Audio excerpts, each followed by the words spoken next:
government having a truth commission to denounce the people over whom we tried in order to expose them and get our own back and show that we're in charge. And people would ask me at the time, Albie, why do you support the Truth Commission in South Africa, and yet you support those in Chile who say that Pinochet must be prosecuted? Aren't you being self-serving? And I had to think, why is it different? Intuitively, I knew there was something wrong and rotten and false in Chile, and yet there was something right and virtuous and correct in our situation. And I saw the differences. Pinochet gave himself amnesty. In our case, it was the liberation movement that really pioneered the idea. We who suffered the most. Secondly, it was a blanket amnesty, just to erase the past. In our case, there was no blanket amnesty. You had to come forward and acknowledge what you'd done. It was a vital distinction. And Pinochet never acknowledged, right to the end, when he went into his dotage, he never acknowledged that he behaved in a criminal way. Never. And it was that made people so indignant. In our case, there was acknowledgement. And acknowledgement by ourselves that we too had failed our own norms and standards. So I didn't feel it was being opportunistic to support our Truth Commission and to say in Chile, where they didn't have prosecutions at that stage, there was something going awry. Another knot, we so often hear, a terrible dilemma, you have to choose between peace and justice.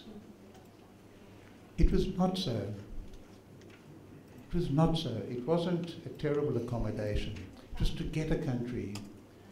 And what was necessary to achieve that was to enlarge the notion of justice from simply being punitive justice. We human beings are still, sadly, limited to justice taking the form of a court, taking away property, sending you to jail, some countries even killing you. That's one kind of justice, and maybe we can't do anything much better. But there's restorative justice, which is doing justice in a more profound sense. It's entrenching democracy, it's entrenching the values, it's securing a non-repetition in future, and it's healing and bringing people together. And this is very strong in African culture. The term used there is Ubuntu. I am a person because you're a person. I can't separate my humanity from acknowledging your humanity. We're interdependent.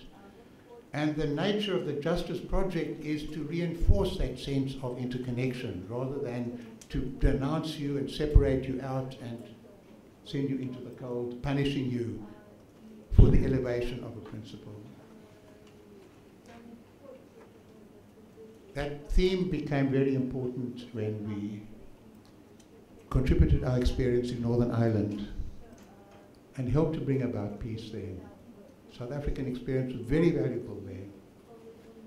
And also in the case of Colombia, more recently, it was quite interesting that I attended a conference organized by the Constitutional Court. It was quite amazing, 400 people in the room on the most difficult, sensitive issue in the country, the peace process and its legality.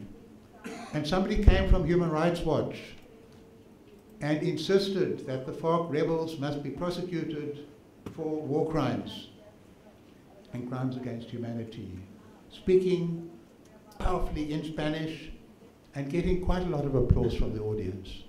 And then Albie Sachs comes and speaks about restorative justice. Very different kind of emotion.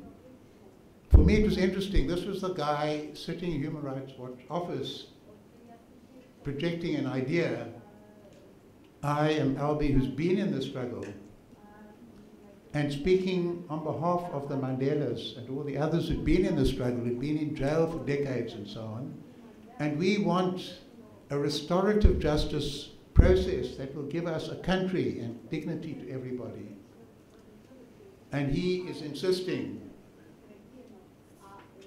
interestingly enough, the peace process in Colombia on that issue contains elements of both. But it was wonderful for us to feel we were sharing our experience, and it certainly altered the nature of the debate there. The theme of soft vengeance, which is a personal LV thing, but restorative justice entered into the whole process of ending the war and helping to reintegrate the FARC rebels and ending 50 years of non-stop violence in that country. The fourth knot, is it letting down the victims? And it's the civil society organizations quite correctly concentrate on the victims. But sometimes it's seen, I feel it's victimizing the victims a further extension of victimizing them. In my case, I wasn't a victim. I was the object of an attack, but I was a freedom fighter in a struggle for justice. And I volunteered in that sense to accept the risks that were involved. And I feel joyous that we achieved the democracy we were fighting for. But for many others, they didn't join in, or they were hit simply because they were black, or whatever it might be. But look what the victims, the people who were the object of this violence, got. A chance to speak, to be heard, not simply in that narrow, tight forensic setting. It's almost unnatural, it's almost inhuman. People don't tell their stories, answering questions put to them by advocates. They narrate their stories coming from their heart and being carried on television, and it's thousands and thousands. You only get a few people in criminal prosecutions. That's number one. And being acknowledged, and their pain being acknowledged by the society. Number two, reparations. As I said, it was never enough, and not nearly enough was done to include the human social dimension of it, but that's important. But number three, they got a country. They got a country. And for their children to grow up in a country with values, with dignity, with democracy, that always seems to be excluded from the vision of the victims. So they have to be permanently kept in that category of victimhood, as if somehow sending someone to jail now makes them okay. It doesn't make them okay. They still bear the pain. I can't imagine what it's like in America, where people go to the death chamber and they see the killers now getting the injections, as I put it, being poisoned to death, and saying, now we can get closure. What kind of country is that? That you get closure through killing somebody else. But if you feel that the sacrifices and the injuries and the wounds were not just for nothing, they become part of this project of transformation and change, and human beings learning to live together. For me, that's a very deep and profound reparation that goes beyond the money that you get, beyond the public recognition. And that's what the people classified as victims get from these processes. Fifth of the 6 knots. The Truth Commission wasn't a neutral project of human beings somehow detached from their country, their society, the world they're living in. You can't be neutral on torture. You can't be neutral on massacres. You take a stand. But it had to be impartial. Impartial says a massacre is a massacre, whoever does it. Torture is a torture, whoever does it. And these things are not permissible. And Archbishop Tutu was not like a judge. Judges are not supposed to cry. He, having heard terrible testimony one stage, he put his head down and he cried. We all remember that. I think he knew what he was doing. You don't become Archbishop of a church organization without being very clever.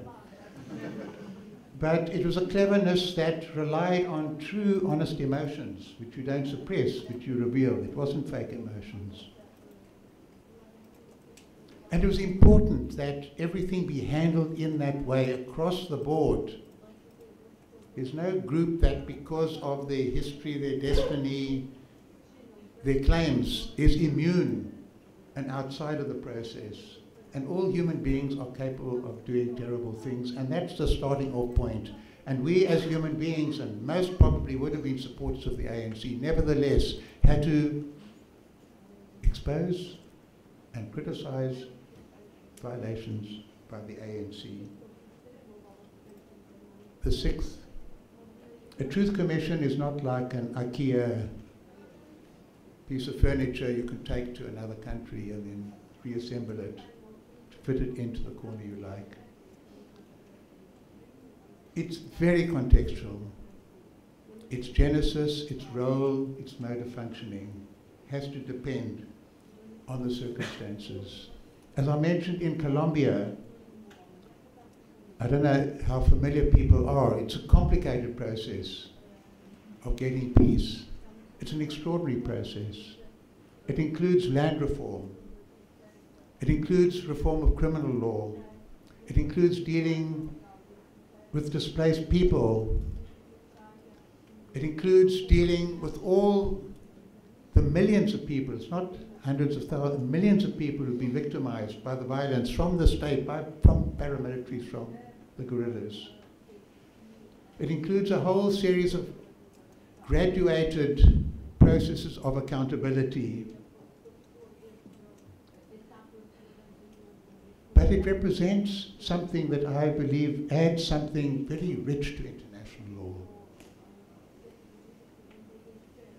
For sure, it is important to strengthen prosecutions, to make them real. But to put all the eggs in that basket alone, you end up with lamentations and a sense of sadness. But if you look at what's been done in Colombia, in South Africa, in Northern Ireland, there's another whole way of moving forward. One only wishes India and Pakistan, that implacable war that goes on and on forever for neighbors who share so much in common in terms of their history, their culture, languages, and yet they've been fighting for decades now, and it just goes on and on and on.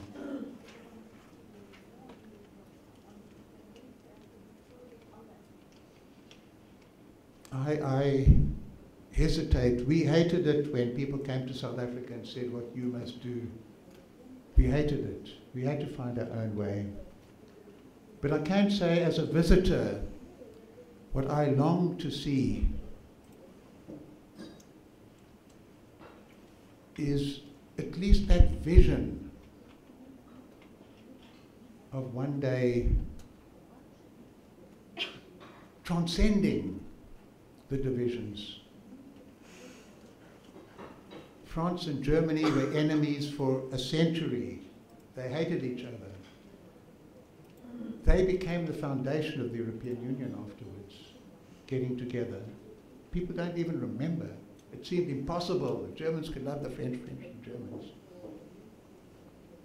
Northern Ireland, the Catholics and the Protestants, it seemed impossible. I wouldn't say they love each other. There's still tensions there, but they've stopped the bombings, the fighting. In South Africa, we were seen as the most intractable problem in the world. And yet we have a country, our constitution is playing a huge role. Our court, constitutional court, is enormously respected by the people. And it's challenging the president and even parliament and getting support from the people.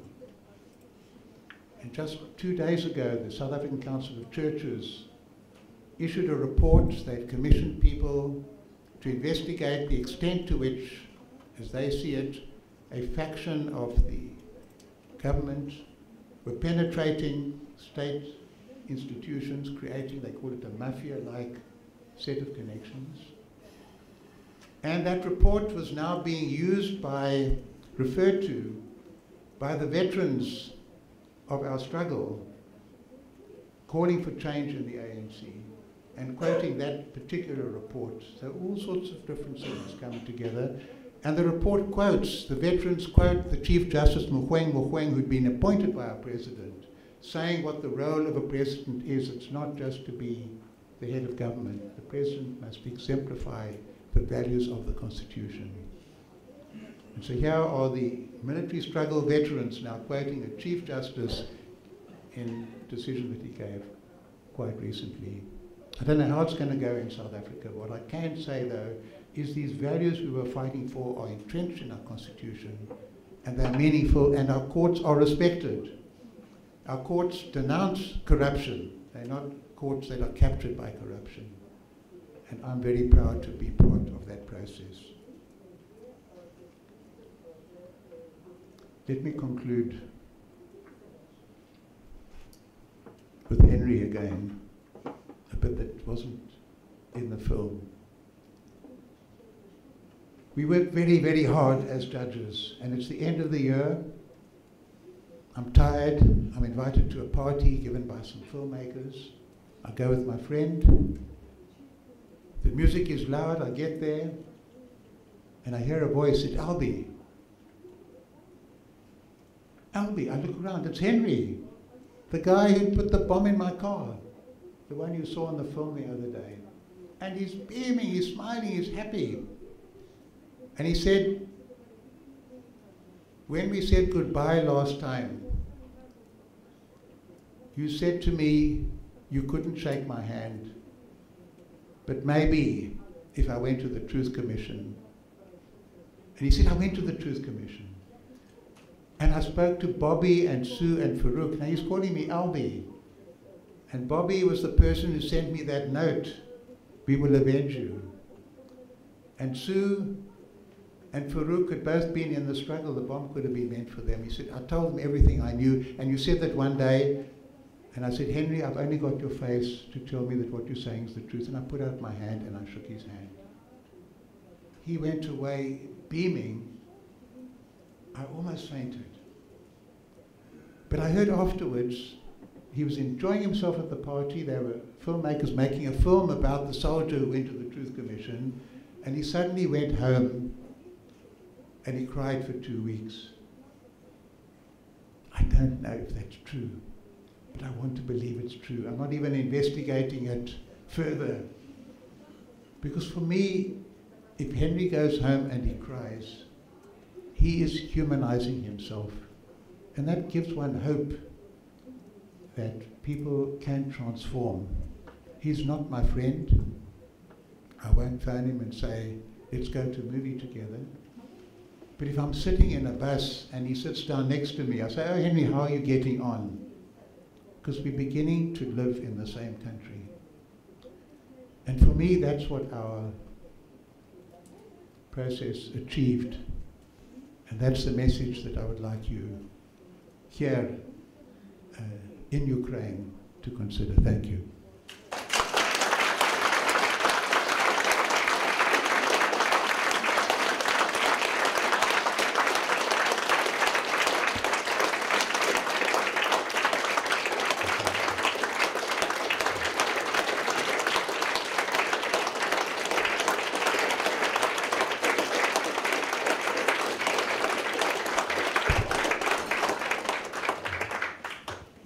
Thank you very, very much, Albie. You see, it's sense of admiration in this room. I must admit that I don't know really many people who, having learned that the attempted murderer was arrested, would firstly think, okay, if there is no sufficient evidence, I would love this guy to be acquitted. That's something outstanding, and that's something that shows really your very unique personality.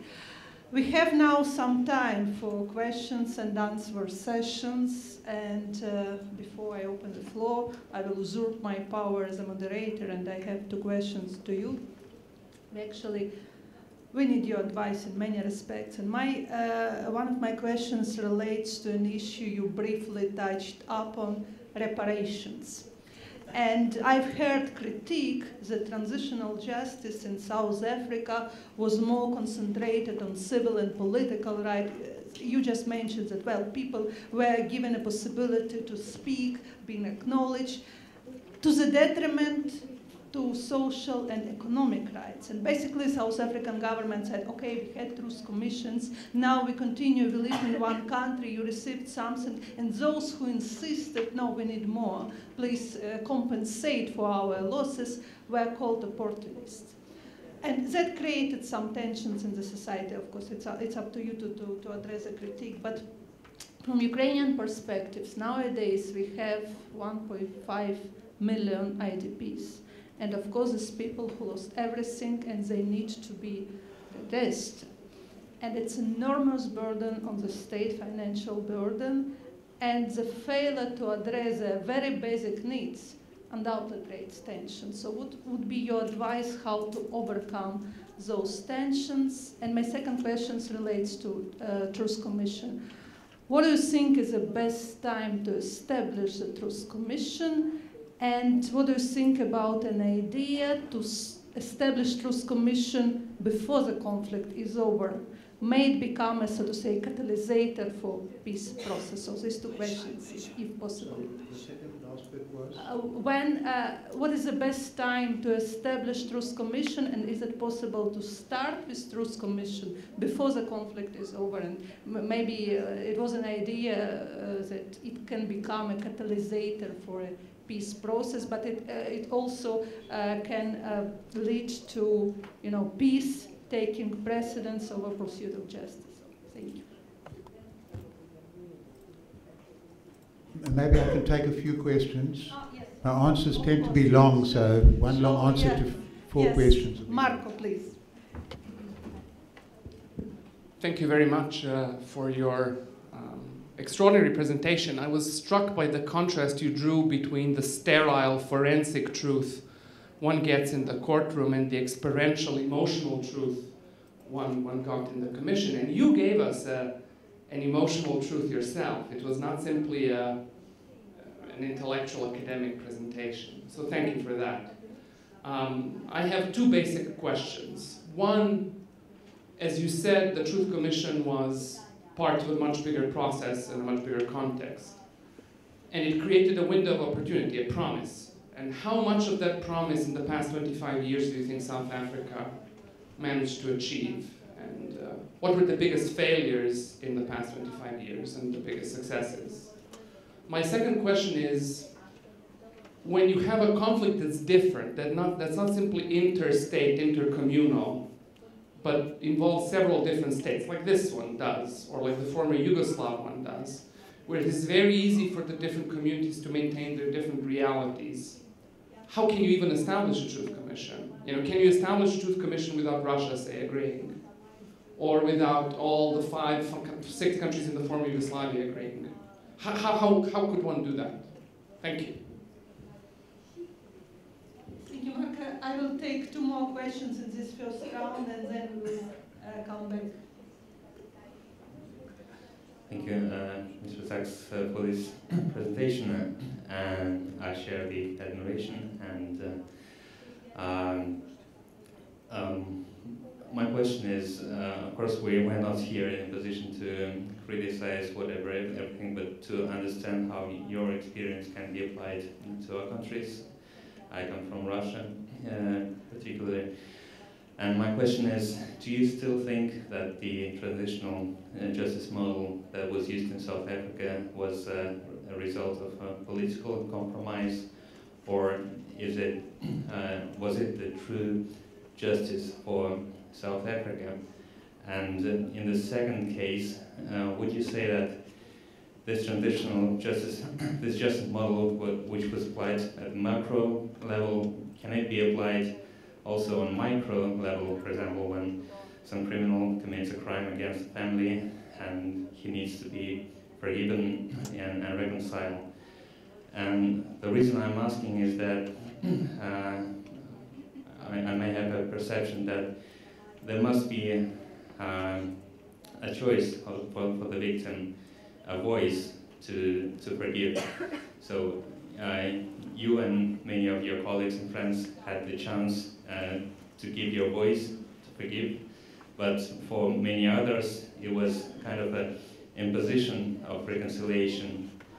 And do you think that it could be one of the obstacles for the true reconciliation in the modern South Africa? Thank you very much. And one last question for the first round. Thank you very much for that fantastic presentation. I join everybody else in thanking you for it. You spoke about how you supported the prosecution or potential prosecution of Pinochet, and that it was because it was a blanket amnesty and it wasn't conditional. And I wonder now, because one of the legacies or the results of the TRC in South Africa has been that it's created a means to deflect from criminal prosecution. In particular, that piece in the New York Times from a couple years ago by Thabo Mbeki and Mahmoud Mamdani, which was in a sense a criticism of the International Criminal Court and saying actually a TRC type process is better or more appropriate in these types of contexts of political violence. But I wonder what you're thinking is now in the contemporary, right?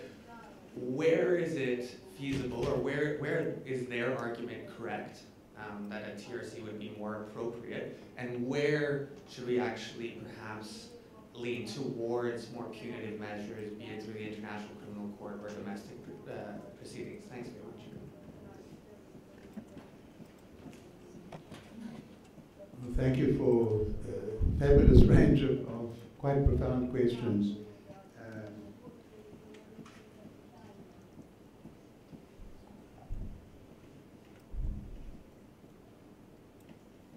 The first question was about the IDPs, and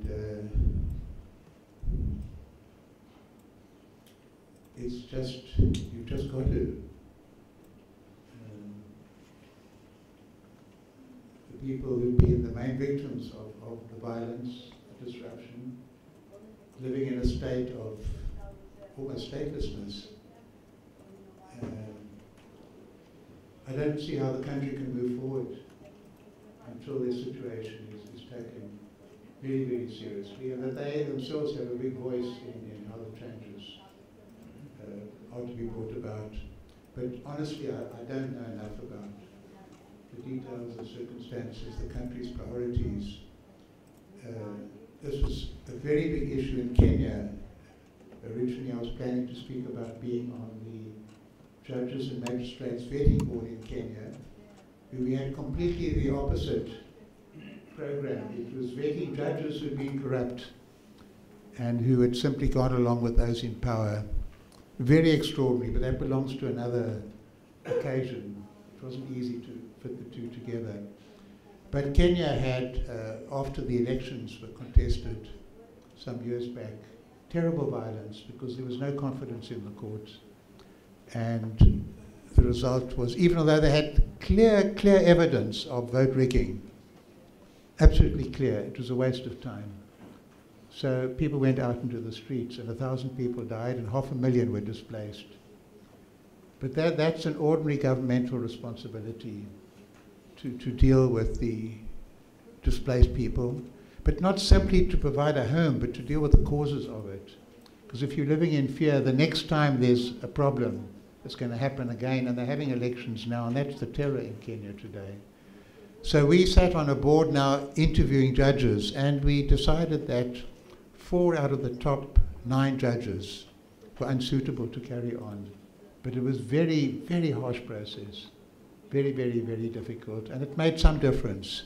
So belief in the credibility for the courts, I think, is vital for anything, any project that's done anywhere. I've no idea what the standing is of the judiciary in Ukraine. I wish and hope that the public have confidence in them. I wish and hope that there's no sense that they go along with power, they go along with money. But I just don't know it all, so I won't make any comment. I don't see it as reparations for the IDPs. If reparations are seen simply in material terms, the doctrine emerged, if I'm correct, after the First World War, it was completely immaterial. It was money, it was machinery, and so the emphasis on reparations was on material goods. And many people say it actually promoted the advance of Hitler in Germany, that sense of grievance. It was the victors imposing their justice through reparations. So one doesn't want anything of that kind. But for me, it's the human repair that is really fundamental. And money plays an important role. It's a symbol of acknowledgement of suffering, and it gives you some material means. But the biggest thing is citizenship, moral citizenship, a sense of belonging, a sense of being recognized, of being listened to, and having agency in that process, not just being the recipients of governmental largesse and then being angry with government for not doing enough. The best time to start, I usually say the best time to start when it comes to fundamental rights is always now. But I don't think now, with the Truth Commission, in the absence of a certain measure of political transformation and change, let me just say it, it grieves me that Ukrainians hate Russians and Russians hate Ukrainians. It seems to me something unnatural, that long history of language, of culture, of association, of fighting, resisting invasion, occupation from Napoleon to Hitler and so on. It seems to be something totally unnatural. And yet one gets a sense that instead of the peoples becoming closer together and finding the mechanisms to make it real, there's an entrenchment. And it seems to me it's not just across the borders, but within the countries. To be a good Russian, you've got to be anti-Ukrainian. To be a good Ukrainian, you've got to be anti-Russian. It just seems to me from the outside there's something very, very disturbing about that. And it's self-perpetuating, that's the worst thing of it. But I don't know what the answer is. I don't know at all. I don't even know where you start. When I think of Jerusalem, it's proclaimed by Israel as the eternal, indivisible capital. Wouldn't it be marvelous if it was the eternal, indivisible joint capital? It's taking an idea and transforming it into something positive out of the negative. So that Jerusalem becomes the capital of an independent, proud, and strong Palestinian state, while at the same time being the capital of a secure Israeli state as well. But it requires that kind of a vision, and that vision now becoming a dominant or predominant vision amongst leaders in society. And I don't know how that's brought about. But to project a Truth Commission as somehow the way forward to resolve other problems, if the other surrounding contextual circumstances are not right, it might just lead to failure. I was invited, in fact, to Belgrade many years back, about 15 years back, by civil society organizations.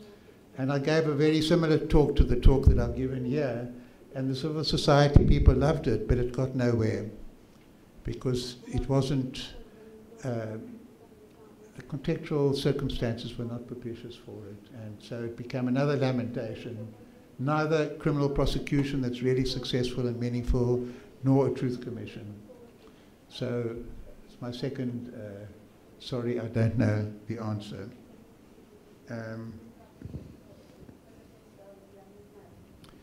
Can it work without the participation of all states? In Northern Ireland, they didn't follow the Truth Commission process, mainly because the British Army wasn't willing to participate. The IRA acknowledged quite a lot and were willing to acknowledge more, and the Loyalists a little more reluctant.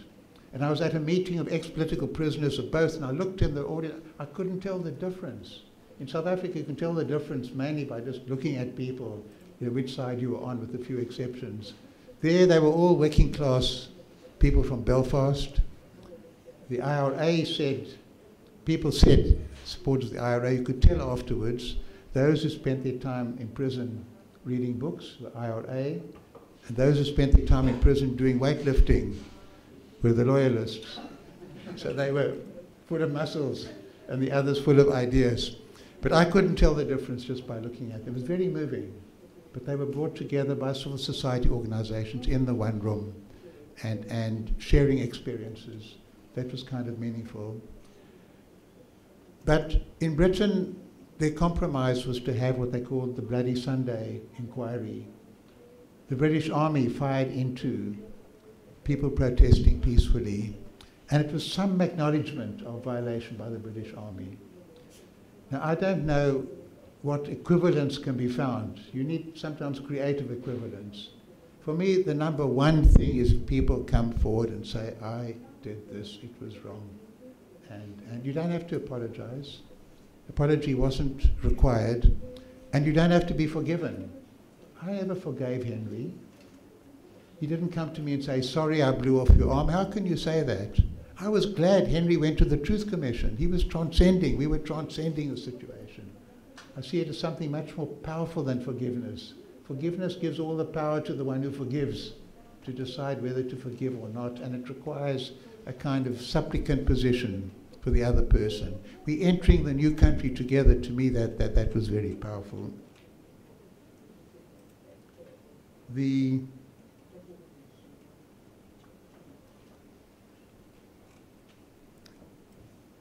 It's interesting comparing former Yugoslavia to us.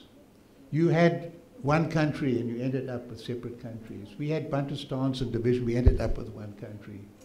The Truth Commission helped us to get there, providing the beginnings of a common history. But there's still a lot of conflict and tension today about racism. There's a strong feeling. We've had thousands and thousands of students, black students mainly, with some white supporters demonstrating, feeling that structures are still colonial. They've got the vote, they've got rights, they've got a constitution, but the whites are still dominating. There's a hegemony, there's a cultural superiority, if you like, and they want to shatter that. They want to feel fully free in every kind of a way. I think it's a very positive force that often has destructive elements to it, but I see a generation of young people who are idealistic and questioning, and they're not saying, how can we get more money, how can we become rich, how can we get ahead, but how can we become full human beings? I see that is kind of positive. But what we do have is a country with a constitution, with institutions to protect the constitution, with elections that are meaningful, and if the ANC loses, they step down, and they've lost in some of the big cities, and they've stepped down, and that gives me hope for the future in our country. Is everybody happy and content there? No. There's a lot of discontent, and a lot of whites are feeling insecure now. They can't understand why the students who are having access to university they never had before, and a black middle class that is millions, it's not just a few rich people at the top, and water is reaching 90% of the population, clean water, electricity, 90% of the population. Something like a quarter of the population has moved from shacks into brick and mortar homes with water, electricity, they can sell on afterwards. There's been a lot of change in our country. You still have these deep divisions. You still have a lot of anxiety. But we've got a country, we have a constitution and mechanisms to enable people to deal with the problems. So in that sense, I feel we are on a fairly secure footing. Political compromise. I don't like the word compromise. It sounds like you're giving in on a matter of principle for the sake of achieving a result. It can be very sordid. The elite have a pact, a compromise. So we're okay. It doesn't matter if the masses are still suffering. I like the word accommodation. Accommodating means you acknowledge there are others who have their anxieties and their fears, and you want them to feel part of the nation, and you listen to them. And some things are very important to them. It might be their language. or their religion, or their anxiety about being dispossessed themselves. And you acknowledge that. They are your fellow human beings. How can we accommodate what they want without destroying the basic equality and the basic transformation of our country? And for me, that's not a compromise in the sense of giving up on something. It's actually that part and parcel of a principled establishment of a nation that truly makes everybody feel comfortable. In terms of the ICC, South Africa was one of the countries that provided the greatest support to the ICC.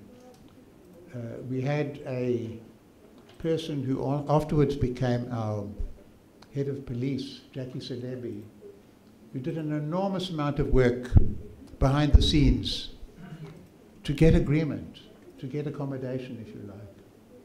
We were very committed to it, one of the first countries to sign on. More recently, we had the experience of Bashir coming to South Africa, people going to court saying he has to be arrested, the court saying he must be arrested. Meanwhile, he flees at night. It made everybody unhappy. It made him unhappy. He had to run away. It wasn't as though it was nothing. It made the court unhappy because their decision hadn't been followed through with. And it made the government unhappy because they'd invited him and now he had to flee in those circumstances. So that was an equality of resentment. It's some kind of success. But big debates in our country now, and South Africa saying it's going to withdraw, the executive announcing, people going to court and saying the executive can't do it, Parliament ratified, and only Parliament can withdraw. And now Parliament is in a bit of turmoil, so the whole issue has been put on the back burner. But people say, and this is the deep element, there's something unbalanced in the ICC. If the United States and China, has Russia signed on to ICC? No. So these three big nations aren't part of the ICC. And there have been accusations against all of them of violations. It's not a truly global kind of phenomenon. And that has quite a strong impact in terms of Africa. But also some people feel some African countries and leaders have manipulated, for self-serving reasons, a kind of African feeling that the ICC has been focusing too much on the continent. It'll be a pity if the ICC has to try and grab cases elsewhere to prove that they're global, if the circumstances aren't absolutely ready for that. But by and large, my own view is the ICC has played an exceptionally important role. It was sad to hear our speaker last night feeling a certain loss of impetus and acknowledgement, recognition, but it has changed the whole game. But what I would argue for is not to focus the impunity debate simply on the question of prosecutions and ICC, because then you're going to have tears and lamentations. To see it as one instrument, one mechanism, with a particular value in particular circumstances, amongst an armory, I don't like the word armory because it sounds like a military thing, amongst a panoply of different mechanisms, restorative justice being another important one. And I think it will function more effectively if it doesn't claim a kind of exclusive right to deal with these terrible atrocities that have been committed in the past, but if it sees itself and understands its role as being part and parcel of a much wider range. And then I think on the question of forgiveness, there's a very beautiful book which I recommend by Martha Nussbaum. She's an American political philosopher, and it came out, I think, last year, and it's basically beyond forgiveness. And she the way philosophers can do. She goes back to classical Greece, the different views on revenge, and she exalts the concept of generosity. I see it as transcendence, as much richer than forgiveness. Forgiveness, somehow you're still trapped in the conflictual, tense relationships, and there's still an exercise of power by the forgiver. Generosity is you transcending. For me, it's my soft vengeance. And maybe I like the book because she quotes me quite a lot. But she got the idea before she'd learnt my experience, before she knew about our Truth Commission. But she felt that that was a very important way for humanity to go. So Martha Nussbaum, Nussbaum, dealing with that theme. And I agree with her. I don't belong to that confessional kind of philosophy. I think it's always useful if you have rancor and anger in your heart. It's often eating you up much more than the person you're angry with. It's chewing you up, it's demotivating you. It's preventing you from liberating yourself from the rage that you feel. It's dominating you. And I can understand that psychological advantage. But it's something, for me, much deeper than that. It's an emancipatory view. It's a hopeful view of what humanity is capable of doing. And maybe being a South African, where it's that spirit of Ubuntu that's played such a big role in our society, the qualities people see in Mandela and admire, it's not just a personal characteristic, it's a cultural feature of African society. It's not the only one, but it is a very strong one. It's the one that stood us so well in the times of difficulty, in prison, in the underground, in the resistance, that sense of interconnectedness. It's different from that, the ultra, if you like, American idea of the free, atomized individual, that somehow society is the enemy, I must fight for my rights, the right to be left alone is the greatest of all rights. We don't believe the right to be left alone is the greatest of all rights. It's the right to be connected with other human beings is the greatest of all rights. And somehow that kind of philosophy sustains us. And I think all cultures and all communities have elements of that.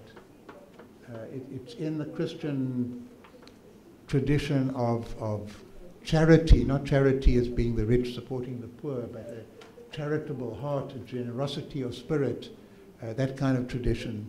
And I think that's fortunately been very strong in South Africa. It's under threat, it's being challenged at the moment, but I think it will come through the challenge. Thank you, Albie. I'm afraid of abusing your kindness, but I've seen a couple of more questions. Will you allow, or? Of course. Well, just a couple of more questions and we will finish. Sergey, yes.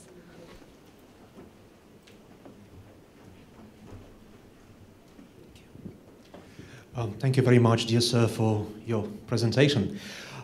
Please excuse my question if it is too generalized, but I must admit it's a question of someone who's not been to South Africa and who's got an impression of your country from the mass media and from Wikipedia and from some other publications. So it's evident both from the film and from your presentation that South African society was able to come to terms with its past crimes under international law. But if current reports are to be trusted, common criminality, the level of common criminality, violent criminality, is quite high in South Africa. So how is that to be explained? Is it a problem of the past that democracy was not able to resolve? Was it a failure of the new democratic regime that could not be challenged? Is it anything else? So how come that one type of crimes have been come to terms with, but another problem persists? Thank you very much. Thank you, Sergey. And one last question I will take. So no one dares to bother you anymore. So just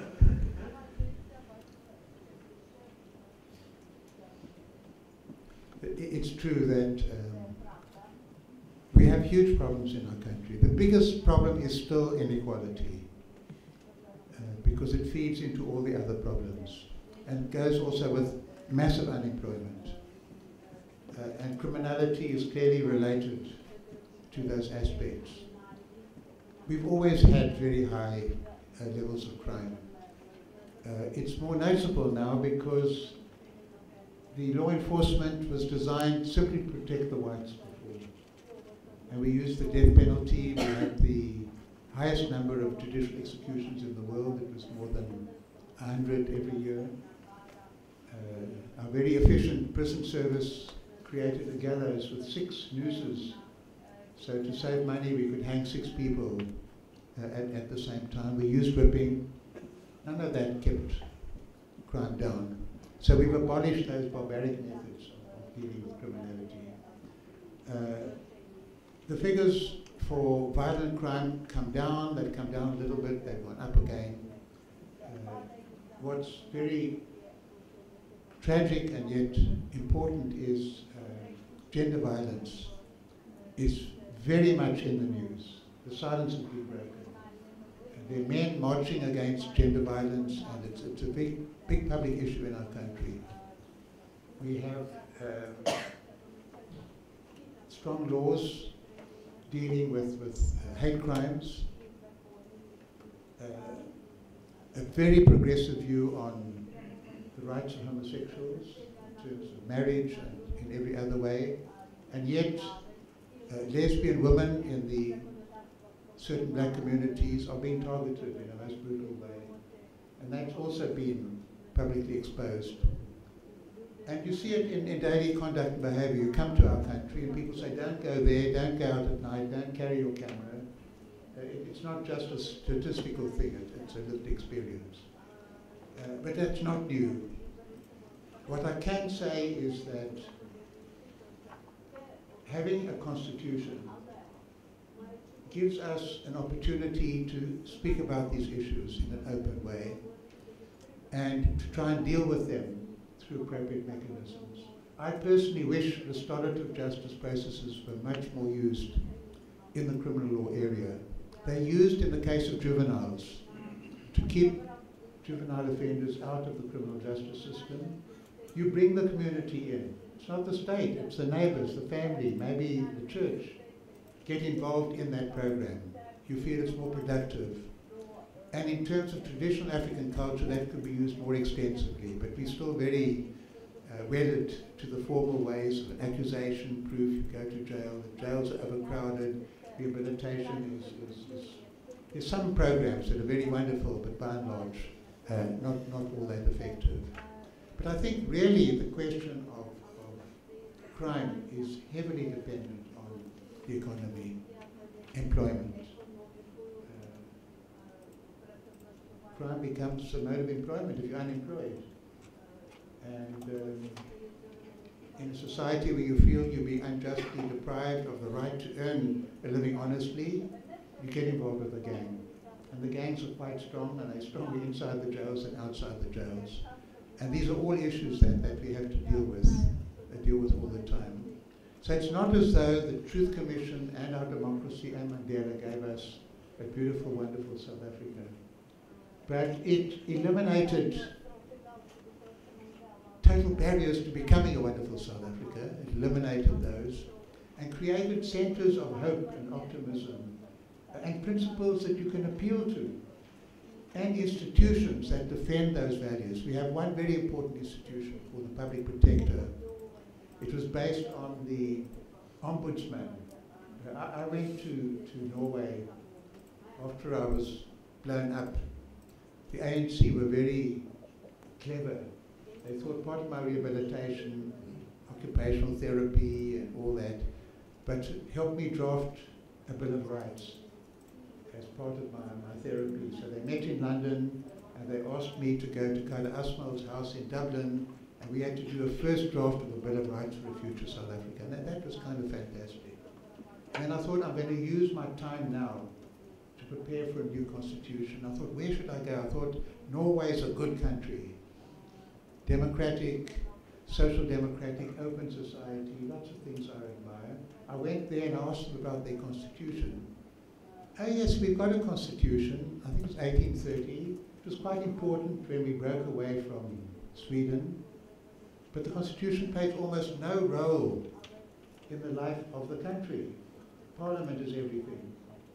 And I discovered constitutionalism is what matters. If you have a constitution without constitutionalism, it doesn't work. Constitutionalism without a constitution can work. Where would I rather be sick? In Norway or in the United States? I'd rather be sick in Norway. That's been my experience in both countries. Where would I rather be locked up? In England without a constitution?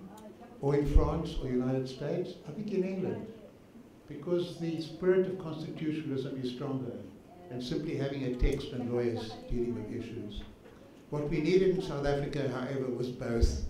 Without a constitution clearly written, embodying the hopes of our nation, we couldn't get anywhere. We had to reconstitute ourselves in every way. But just that document without a spirit of constitutionalism, without an open society, without civil society organizations, without an independent legal profession, without independent judges, also would have been meaningless. So we got all those different aspects. And what's exciting now is to see how powerful a role the Constitution is playing in dealing with very, very severe problems in our country. I've no idea what the situation is in Ukraine.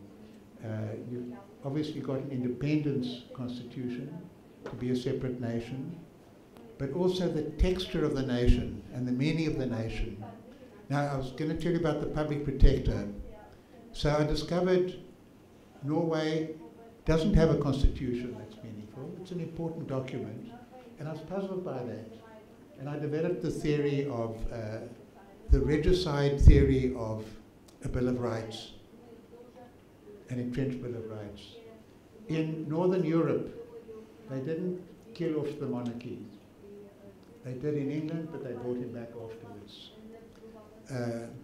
So sovereignty remained technically in the sovereign.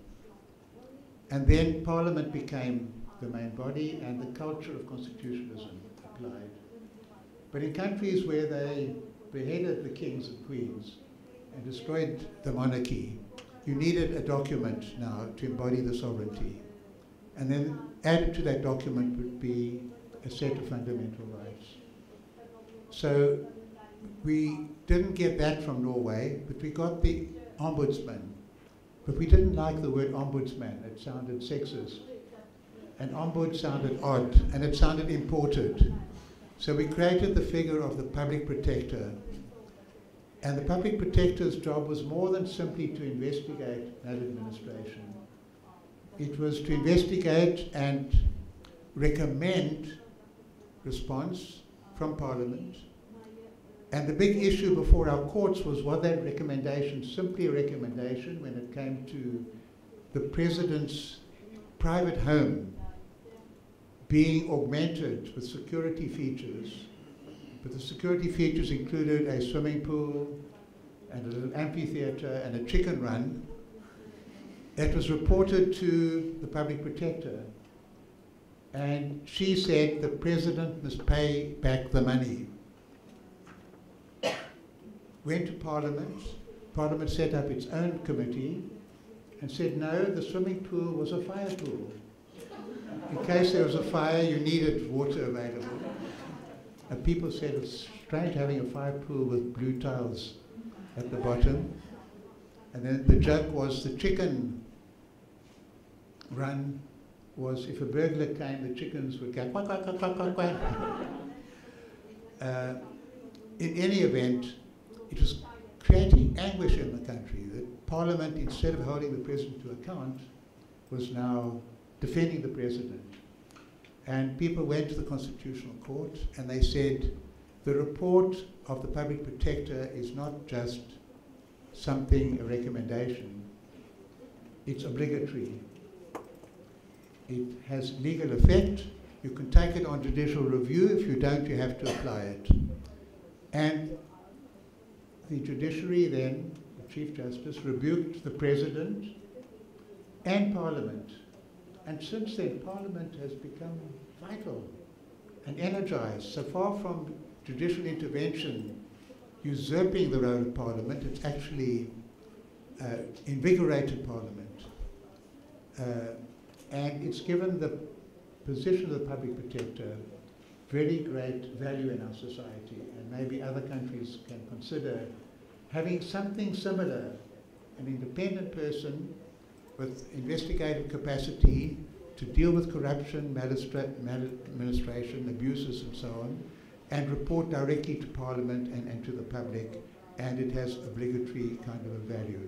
It's a very long and circuitous response to your question. Yes, we do have unacceptable levels of crime in our country, but we are establishing various mechanisms to try and respond and try and deal with them. Thank you.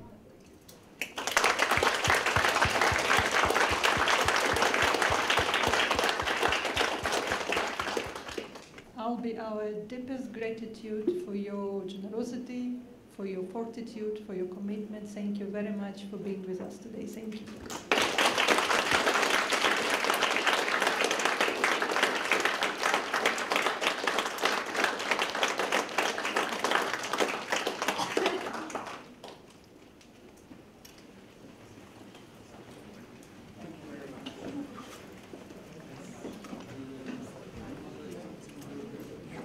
So we shall speak, dear colleagues. We shall start our workshop. Today, you see, we have a totally feminist panel. So ladies will be speaking about men's business, about armed conflicts and international humanitarian law. When we speak about any armed conflict and any war, any conflicts at all, observance of international humanitarian law is of crucial point here. Because observance of international humanitarian law, as well as, on the contrary, breach of IHL rules, connects with not only armed conflict itself, not only domain of war. It connects also with international criminal law, with the international criminal responsibility, including individual one, with protection of human rights as well. European Court of Human Rights recognized international humanitarian law as lex specialis during the time of war, during the time of armed conflicts. I would like to refer to a verse of Stefan Neff, who had pointed out that since 1945, what the world really witnessed after that time, the world witnessed that war, that was less the abolition of war than its reconceptualization. After 1945, we have an idea of war in the service of peace and justice, coupled with appropriate penalties for violators. So today we shall speak about penalties for violators of international humanitarian law. I think our workshop will be interesting to all who are connected with different domains of international law, human rights, as well as international criminal responsibility, international criminal law, international humanitarian law, and so forth. Historically, international law and traditionally, international law was divided into two main parts. These were law of peace and law of war. When law of war had its two divisions, jus ad bellum and jus in bello. Today, third concept, third stage of armed conflict is more popular. That is jus post bellum, post-war regulation, post-conflict settlement. And now let me introduce to you Osli Olsey. She will speak about some aspects of post-war justice, about post-conflict justice. She is PhD candidate and she is from University of Glasgow. Take your floor, please.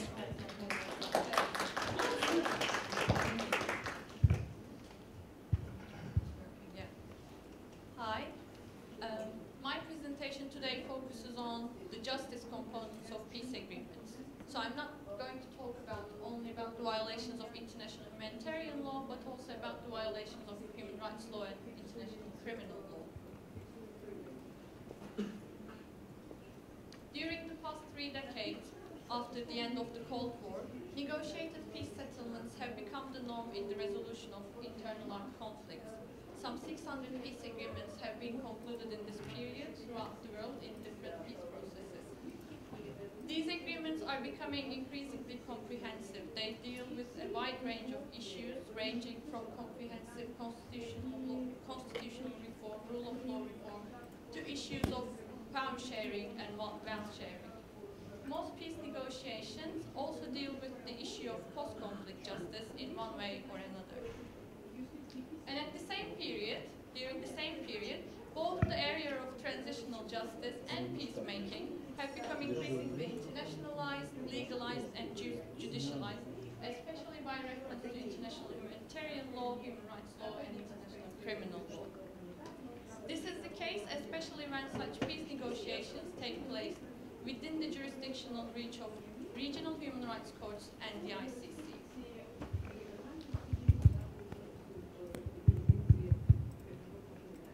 Okay. Various international actors are involved in these peace processes.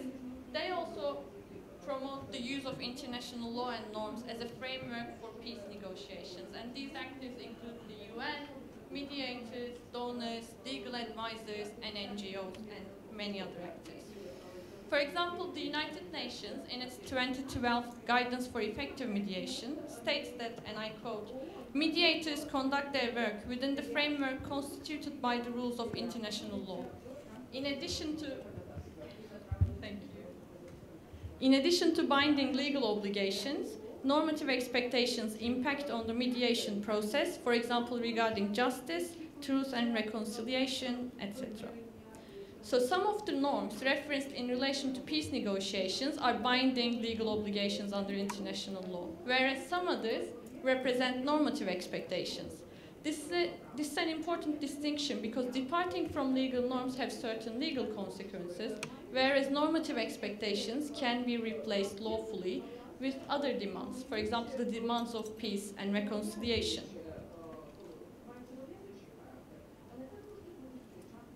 So in order to discuss the scope of these norms under international law, I'll first look at which norms are relevant to peace negotiations, and I'm here specifically looking at the norms that are relevant to the issues of justice, and how these norms make an effect on peace processes.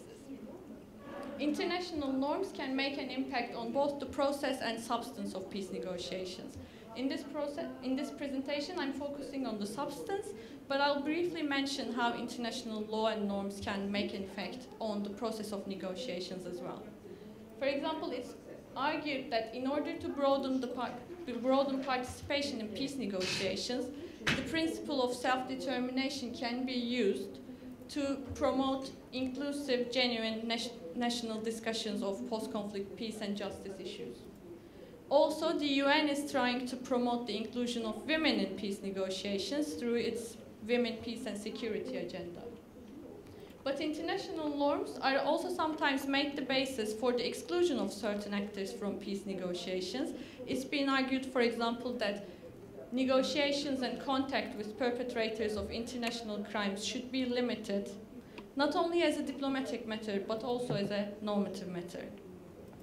And substantively, international law may have an effect on keeping the issue of post-conflict justice in the negotiation agenda. International law may require certain issues to be in the negotiation agenda in relation to justice, and international law may also require certain issues to be taken out of the agenda. For example, today it is argued by peacemakers, practitioners, lawyers, policymakers that there is a prohibition on the inclusion of blanket amnesties in peace agreements in terms of the substance of these agreements.